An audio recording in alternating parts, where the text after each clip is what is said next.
ইসরাফিলের ফুৎকারের পরে এখনো কে কে জিন্দা আছে, কে কে জীবিত আছে? মালাকুল মউত বলবে, আল্লাহ তুমি তো সবই জানো, তো আমাকে জিজ্ঞেস করতেছো তো আমি বলি, আল্লাহ ইসরাফিল ফু দিছে, সবার মৃত্যু হয়ে গেছে। আল্লাহ কেউ নাই, আসমান নাই, জমিন নাই, গ্রহ নক্ষত্র নাই, ফুল ফল নাই, নদী নালা খাল বিল, আল্লাহ কিচ্ছু নাই, সবার মৃত্যু হয়ে গেছে। আল্লাহ জিন্দা আছি, আমি মালাকুল মউত।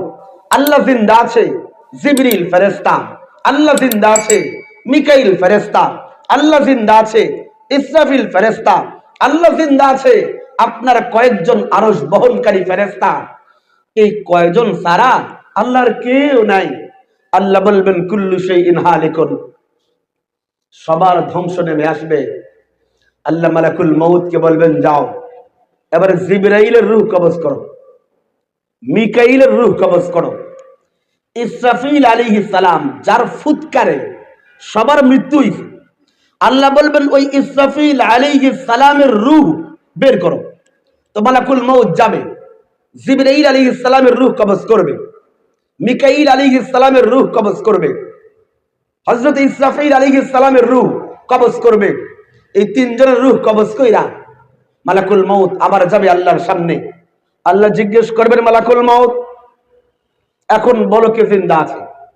মালাকুল মউত বলবে, আল্লাহ আপনি তো হাইয়ুল লা ইয়ামুত, আপনি চিরঞ্জীব, আপনার জীবনও মৃত্যু নাই। আল্লাহ আপনি ছাড়া যাদের মৃত্যু আছে এমন আমি মালাকুল মউত জিন্দা আছি, আর আপনার আরশ বহন করে রাখছে এমন কয়েকজন ফেরেশতা, এরা জিন্দা আছে। আল্লাহ বলবেন কুল্লু শাইইন হালিকুন, সবার মৃত্যুর স্বাদ গ্রহণ করতে হবে, কেউ জিন্দা থাকবে না। আল্লাহ মালাকুল মউতকে বলবেন, যাও আমি আল্লাহর আরশ বহনকারী ফেরেশতা তাদের রূহ কবজ করো। মালাকুল মউত যাবে, গিয়ে আল্লাহর আরশ বহনকারী ফেরেশতাদের রূহ কবজ করবে। মালাকুল মউত যখন আল্লাহর আরশ বহনকারী ফেরেশতাদের রূহ কবজ করে ফেলবে, এবার মালাকুল মউত নিজে নিজে আতঙ্কিত হয়ে কাঁপতে শুরু করবে, ভয় পেয়ে যাবে, আতঙ্কিত হবে। মালাকুল মউত বুঝে যাবে আর তো কেউ নাই, এবার তো নিশ্চিত আমার পালা। কাঁপতে কাঁপতে আল্লাহর সামনে গিয়ে যখন দাঁড়াবে, আল্লাহ আবার জিজ্ঞেস করবেন, মালাকুল মউত এবার বলো কে জিন্দা আছে? মালাকুল মউত কম্পিত কণ্ঠে বলবে, আল্লাহ তুমি তো হাইয়ুল লা ইয়ামুত, আল্লাহ তুমি তো চিরঞ্জীব, তোমার মৃত্যু নাই। আল্লাহ তুমি ছাড়া না আর কেউ নেই। চারিদিকে নীরব নিস্তব্ধ নিঃসঙ্গ পরিবেশ।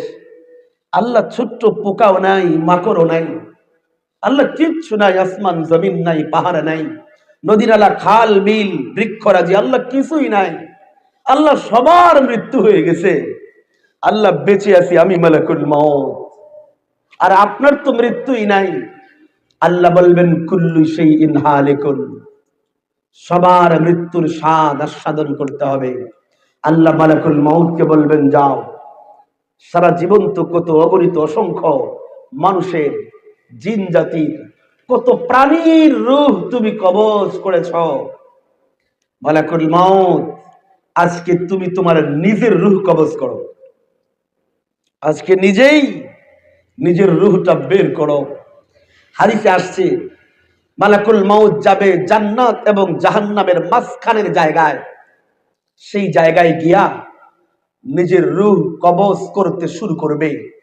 রূহটা যখন টান মারবে, মালাকুল মউতের ভিতর থেকে এমন এক ভয়ঙ্কর বিভৎস ভয়াবহ চিৎকার বের হবে।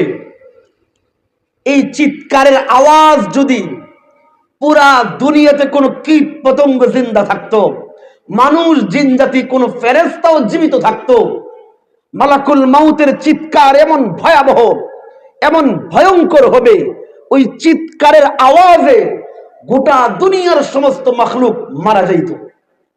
এমন এক ভয়ঙ্কর চিৎকার দিবে। চিৎকার দিয়ে মালাকুল মউত বলবে, হায় রূহ বের করলে এত কষ্ট হয়, যদি আমি জানতাম তাহলে মানুষের রূহ কবজ করার সময় আর একটু আসান করতাম, একটু সহজ করে করতাম, কিন্তু আমার তো জানা ছিল না যে রূহ বের হলে মানুষের এত কষ্ট হয়।